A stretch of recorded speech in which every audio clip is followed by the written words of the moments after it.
Po ng lahat, nagbebenta po kami ng droga. Opo, totoo po yun.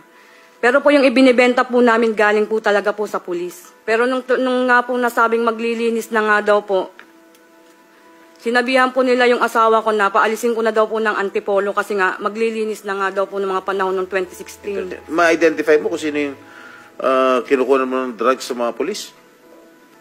Yung nagbibigay po sa amin ng droga. Kilala mo? Opo. Sino? Si Sir Allen Cadag po. Who? Allen Cadag. Pulis Opo, siya? Pulis Antipolo po. Police Antipolo. Maybe we can invite him here.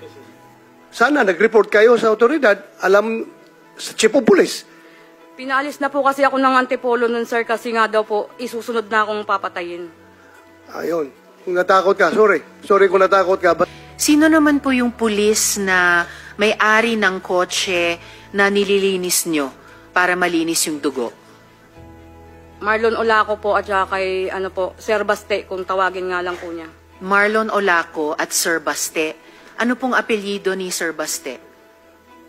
Yun lang po kasi yung alam ko dun sa sinasabi ng asawa ko. Natunay po talaga na nagkakaroon po ng paglilinis. Yun po yung sinasabi niya na pagka magpapalit po ng administrasyon. Kaya po yung 2015, bago po pumasok si Pangulong Rodrigo Roa Duterte, naglilinis na po yung mga tinatawag nating scalawags.